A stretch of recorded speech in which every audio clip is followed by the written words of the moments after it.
Grimm Märchen. Tief im Wald den Pfad entlang leuchtet ein Märchen im Mondenschein. Grimm Märchen, die erzählte Geschichte. Nimm meine Hand, lass uns träumen gehen. Grimm Märchen voller Magie und Leben. Sterne blühen als Blumen der Liebe. Mut und Hoffnung füllen unser Herz. Ein Waldlied, unser ewiger Gesang.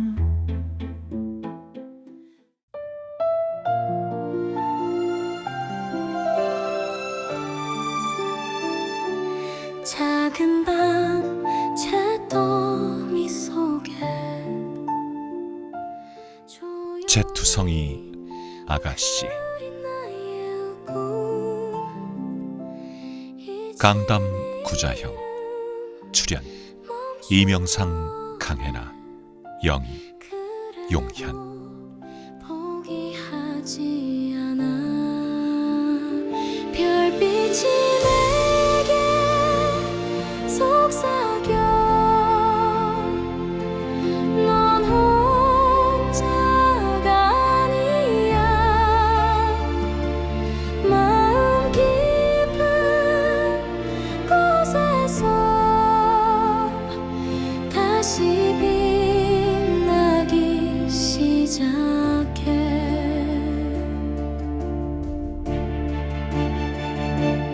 아무도 몰랐던 나의 이야기 이제 시작돼.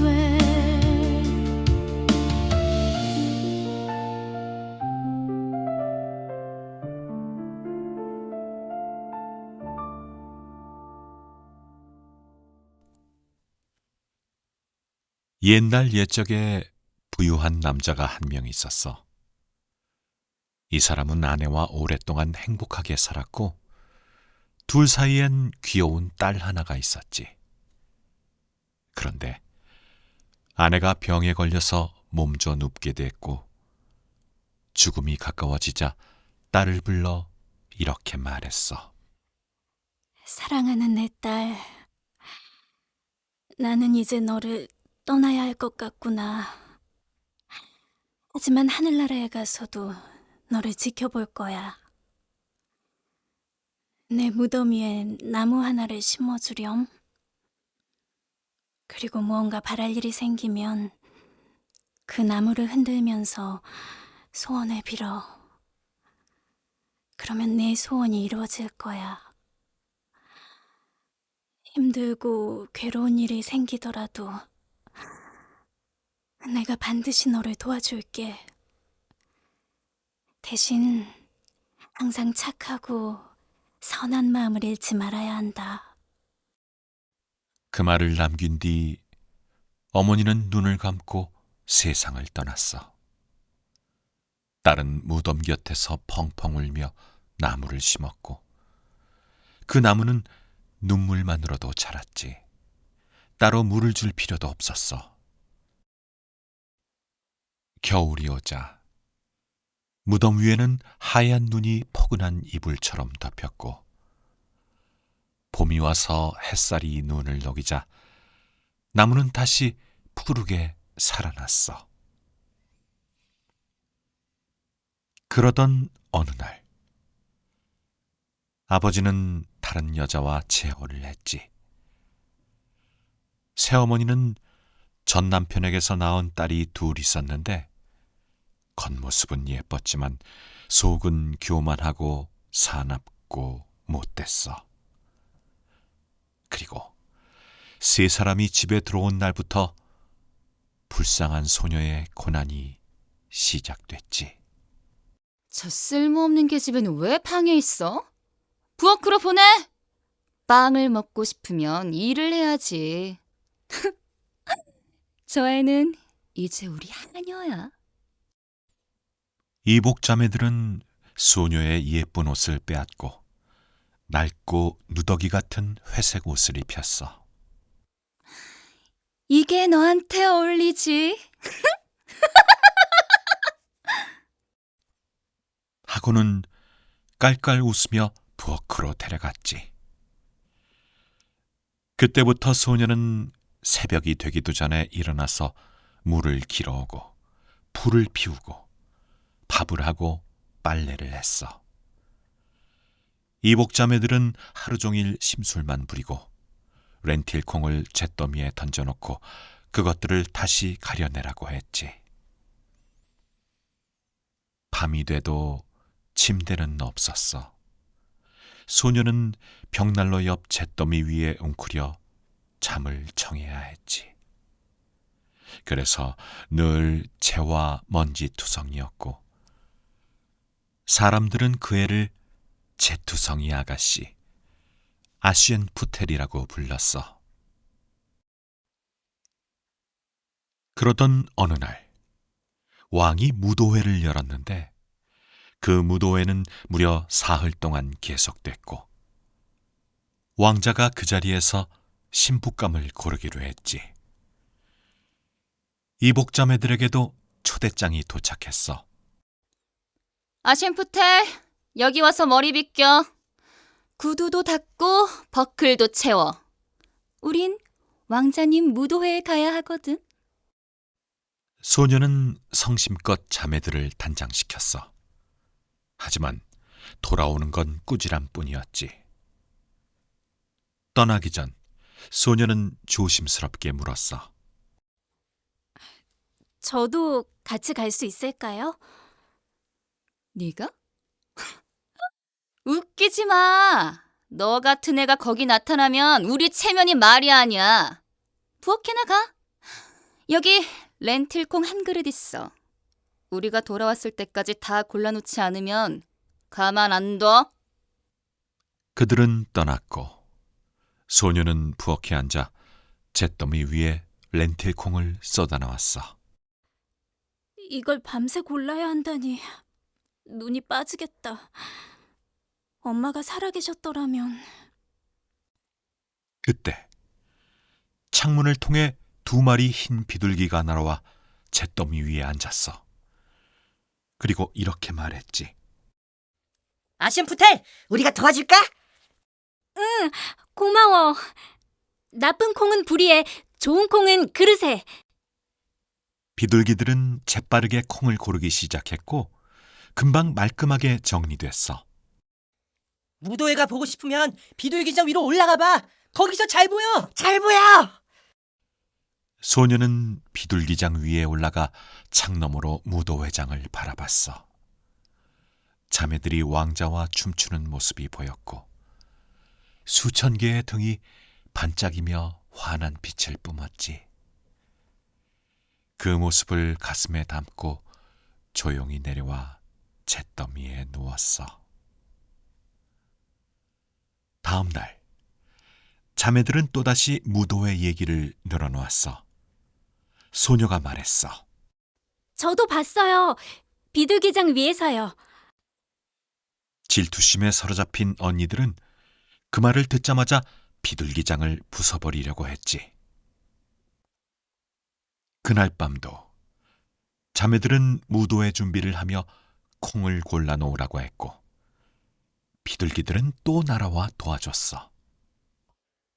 정말 무도회에 가고 싶다면 어머니 무덤에 가서 나무를 흔들어 봐. 옷이 내려올 거야. 하지만 자정 전에 꼭 돌아와야 해. 소녀는 무덤으로 달려가 나무에게 속삭였지. 작은 나무야, 흔들려라. 나에게 예쁜 옷을 내려다오. 그러자 나무에서 은빛 드레스와 진주, 은장식 구두까지 모두 내려왔어. 소녀는 몸을 씻고 옷을 입었고 마치 이슬을 맞은 장미처럼 눈부시게 변했지. 성문 앞에는 은빛과 파란색으로 꾸며진 마차가 기다리고 있었어. 왕자는 그녀를 직접 마중 나와 무도회장으로 안내했어. 모두가 그녀의 아름다움에 눈을 뗄 수 없었지. 자매들조차도 그게 아심푸텔일 거라고는 꿈에도 생각 못했어. 소녀는 자정이 가까워지자 조용히 무도회장을 빠져나왔고 마차를 타고 돌아와 어머니 무덤에 옷을 돌려주었어. 그리고 다시 잿더미로 돌아갔지. 셋째 날 밤, 더 눈부신 금빛 드레스를 받았고 왕자는 그녀만을 기다리고 있었어. 소녀가 나타나자마자 왕자는 달려와 손을 잡았고 둘은 밤새도록 춤을 추었어. 하지만 왕자는 그녀를 놓치지 않으려고 계단에 송진을 발라뒀고 소녀가 허겁지겁 달아나다가 그만 금빛 구두 한 짝을 떨어뜨리고 말았지. 그녀가 사라진 뒤 왕자는 금구두를 들고 선언했어. 이 구두가 꼭 맞는 여인이 내 아내가 될 것이다. 여자들이 하나씩 신어봤지만 구두는 아무에게도 맞지 않았어. 이복자매들도 시도했지만 발에 맞지 않았지. 심지어 발을 자르기까지 했어. 그때 비둘기들이 진실을 노래했어. 구두에 피가 흐르네. 진짜 신부는 아직 집에 있어. 결국 왕자가 물었어. 혹시 다른 딸이 더 있습니까? 아니요. 제 투성이 하녀 하나 있을 뿐입니다. 왕자는 그 소녀도 데려오라고 했고 아시엠푸텔은 조용히 나타나 구두를 신었지. 구두는 마치 맞춤처럼 꼭 들어맞았고 왕자는 기뻐 소리쳤어. 바로 이 아가씨가 내가 찾던 진짜 신부야. 비둘기들이 하늘 위에서 노래했어.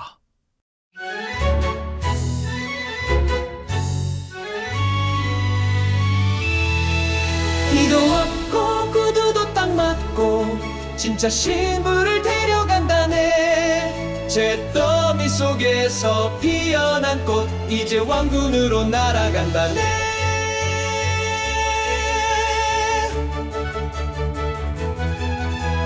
하늘 위에서 축복을 보내 착한 마음을 지킨 그 아이 우리의 노래로 길을 비춰줄게.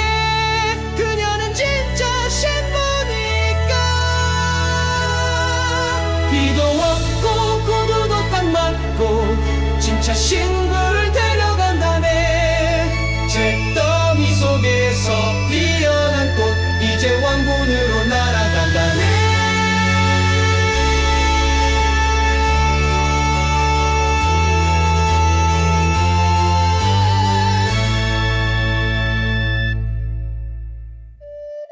제투성이 아가씨 아시엔푸텔 강담 구자형 출연 이명상 강혜나 영희 용현.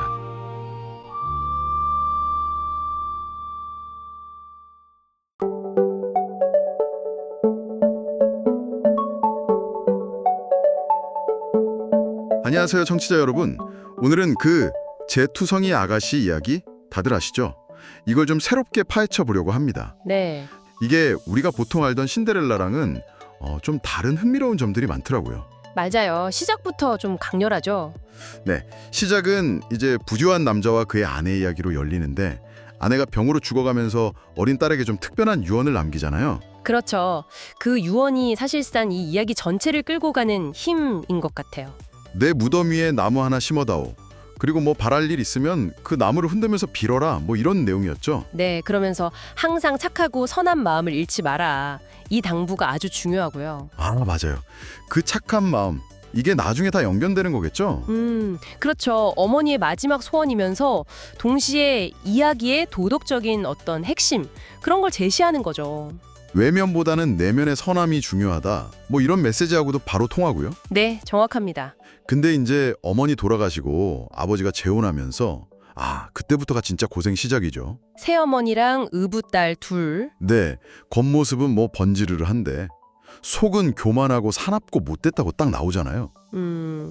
소녀는 뭐 예쁜 옷 다 뺏기고 누더기 입고 완전 한요 취급받고요. 온갖 굳은 일은 다 도맡아 하고. 물 깃고 불 피우고 요리하고 빨래하고 아유 진짜 심지어 의붓자매들이 그 렌틸콩을 아, 그 장면이요. 잿더미에다 확 쏟아버리고. 네 그걸 다시 골라내라고 시키기까지 하잖아요. 진짜 너무하죠. 그러니까요. 그건 단순히 힘든 일을 시키는 걸 넘어서 뭐랄까 일부러 모욕감이랑 절망감을 주려는 의도가 다분히 보이죠. 잠잘 곳도 없어서 벽난로 옆 잿더미에서 웅크리고 자야 했고, 그래서 제투성이 아가씨 아셴푸텔이 된 거고요. 이름 자체 그 처지가 다 드러나는 거죠. 외면의 아름다움과 내면의 잔혹함. 이게 진짜 극명하게 대비되는 부분이에요. 그러던 중에 이제 왕궁에서 사흘 동안 무도회가 열린다는 소식이 딱 들려오죠. 네, 왕자가 신부감을 고른다는 그 소식. 의붓자매들은 뭐 신나서 난리가 났는데, 제투성이 아가씨가 같이 가고 싶다고 슬쩍 물어보니까 비웃으면서 또 그 렌틸콩 과제를 던져주죠. 정말 얄밉죠. 근데 바로 그때 두 마리 흰 비둘기가 창문으로 날아와서 돕겠다고 하잖아요. 아, 이 비둘기들의 등장이 아주 중요합니다. 아셴푸텔 우리가 도와줄까? 하면서 나쁜 콩은 부리에 좋은 콩은 그릇에 딱 알려주면서 순식간에 끝내주죠. 네, 이 비둘기 어떻게 봐야 할까요? 그냥 단순히 착한 동물이 도와주는 걸까요? 글쎄요. 뭐 돌아가신 어머니의 어떤 약속, 보호 그런 거 상징하는 걸 수도 있고요. 아니면 순수함 자체. 그렇죠. 어머니의 영혼이나 어떤 자연의 선한 힘, 이런 식으로 해석할 여지가 충분해요. 의붓자매들의 그 인위적인 학대와는 완전히 자연스럽고 신비로운 도움이거든요. 심지어 비둘기들이 무도회 보고 싶으면 비둘기장 위로 올라가 봐. 이런 조언까지 해주고요. 그 장면도 참 인상 깊어요. 멀리서 동경하는 그 마음이랑 동시에 닫을 수 없는 현실의 거리감 같은 게 느껴지죠. 둘째 날 밤에는 더 결정적인 일이 일어나죠. 언니들이 막 질투에 눈이 멀어서 비둘기장을 부수려고 하니까 아, 네네. 비둘기들이 그때 어머니 무덤에 가서 나무를 흔들어 봐. 옷이 내려올 거야. 근데 자정 전에 꼭 돌아와야 해. 이렇게 딱 알려주잖아요. 맞아요. 여기서 이제 본격적인 마법이 시작되는 거죠. 소녀가 진짜 무덤으로 달려가서 나무한테 속삭이니까 작은 나무야 흔들려라. 나에게 예쁜 옷을 내려다오. 그러자 은빛 드레스랑 진주, 은장식 구두가 딱 내려오고 심지어 마차까지. 네, 그래서 무도회에 가는데 뭐 왕저가 그냥 첫눈에 반하고 다들 넋을 잃고 쳐다보죠. 그렇죠. 근데 중요한 건 자정 전에 조용히 돌아와서 옷을 반납한다는 거. 맞아요. 약속을 지키는 거죠. 그리고 셋째 날에는 더 화려하게 금빛 드레스를 받잖아요. 여기서 포인트가 보통 우리가 아는 건 유리 구두인데 이 버전은 금빛 구두라는 점. 이게 좀 특별해요. 네, 저도 그게 되게 인상 깊었어요. 금빛 구두. 금빛 구두는 뭐랄까 유리 구두보다 훨씬 더 어떤 왕족의 권위나 부 아니면 변치 않는 가치 그런 걸 상징하는 느낌이 강하죠. 유리는 깨지기 쉽지만 금은 좀 영원한 느낌이 있으니까요. 그러네요. 왕자가 이번엔 놓치지 않으려고 계단에 끈적한 송진을 발라놓는 것도 좀 그쵸? 네, 아주 적극적인 행동인데 한편으로는 좀 절박해 보이기도 하고요. 그녀를 어떻게든 잡고 싶다는 의지가 보이죠. 결국 그 송진 때문에 소녀가 급히 떠나다가 금빛 구두 한 짝을 떨어뜨리고 말고요. 그리고 그 구두가 이제 왕자 손에 들어가면서 네, 왕자가 그 구두 주인을 찾아 온 나라를 뒤지죠. 의붓자매들도 당연히 신어보는데 맞을 리가 없고요. 여기서 또 그 잔혹한 장면이 나오죠. 아, 맞아요. 구도에 발을 맞추려고 심지어 발을 자르기까지 하잖아요. 와, 진짜 좀 섬뜩했어요, 그 부분은. 그렇죠. 이건 그림 형제 원전에도 나오는 모티프인데 원하는 걸 얻기 위해서 자기 본 모습, 심지어 신체까지 훼손하면서 속이려는 그 극단적인 욕망과 기만을 보여주는 거예요. 제투성이 아가씨의 그 자연스러운 발맞춤과 너무 대비되죠. 네. 그리고 그때 또 누가 등장하죠? 아, 비둘기들. 그렇죠. 비둘기들이 또 노래로 진실을 알려주잖아요. 구두에 피가 흐르네. 진짜 신부는 아직 집에 있어. 하고요. 이 비둘기들 진짜 단순 조력자가 아니라 거의 뭐 진실의 수호자 같아요. 맞습니다. 결정적인 순간마다 나타나서 진실을 밝히는 역할을 톡톡히 하죠. 결국 왕자가 다른 딸 없냐고 묻고 제투성의 아가씨가 나타나서 구두를 신는데 뭐 당연히 완벽하게 맞죠. 왕자가 막 바로 이 아가씨가 내가 찾던 진짜 신부야 외치고 기뻐하고요. 하늘에서는 비둘기들이 축복의 노래를 부르고 네, 그 노래 가사도 참 의미심장하죠. 피도 없고 구두도 딱 맞고 진짜 신부를 데려간다네. 잿더미 속에서 피어난 꽃 이제 왕궁으로 날아간다네. 아, 이 마지막 구절 잿더미 속에서 피어난 꽃 참 좋네요. 네, 그 구절이 정말 이 이야기의 핵심을 딱 압축해서 보여주는 것 같아요. 아무리 힘든 환경, 그 잿더미 속에서도 내면의 가치, 그 선함을 잃지 않으면 결국에는 이렇게 꽃처럼 피어나 인정받고 보상받는다는 메시지죠. 그러니까 이 버전은 특히 그 인내 그리고 착한 마음의 중요성을 더 강조하는 느낌이네요. 네, 그리고 비둘기나 나무 같은 어떤 초자연적인 도움이랄까, 그런 걸 통해서라도 결국 정의는 실현된다는 희망적인 메시지도 강하고요. 네, 이렇게 제투성이 아가씨는 해피엔딩을 맞이했습니다. 자, 듣고 계신 청취자 여러분께 이 이야기는 좀 어떻게 다가오시나요? 그냥 뭐 착하게 살면 복 받는다, 이런 교훈. 물론 그것도 중요한 메시지인데요. 저는 조금 다른 각도에서 그녀의 선택이나 행동에도 좀 주목해보고 싶어요. 아, 선택이요? 어떤? 예를 들면 어머니의 유언을 그냥 흘려듣지 않고 기억했다는 것. 그리고 실제로 무덤에 가서 나무를 찾아갔다는 것. 또 비둘기의 도움을 받아들인 거나 약속대로 자정전에 돌아온 거, 이런 것들이요. 그러고 보니 그렇네요. 완전히 그냥 가만히 앉아서 기다리기만 한 건 아니네요. 네, 그러니까 주어진 환경이 정말 최악이었지만 그 안에서 그녀가 할 수 있는 나름의 행동들을 했다는 거죠. 완전히 수동적이지만은 않았다는 거예요. 맞아요. 어쩌면 우리가 너무 제트성의 아가씨를 그냥 운 좋게 왕자 만난 수동적인 인물로만 생각해 왔다고는 아닐까 싶기도 하고요. 그렇죠. 그래서 마지막으로 이런 질문을 한번 던져보고 싶네요. 그 주어진 극한의 제약 속에서 제트성의 아가씨는 과연 얼만큼의 주체성을 발휘했다고 볼 수 있을까요? 우리가 생각하는 것보다 훨씬 더 능동적인 인물은 아니었을까요? 한 번쯤 곱씹어 볼 만한 질문인 것 같습니다.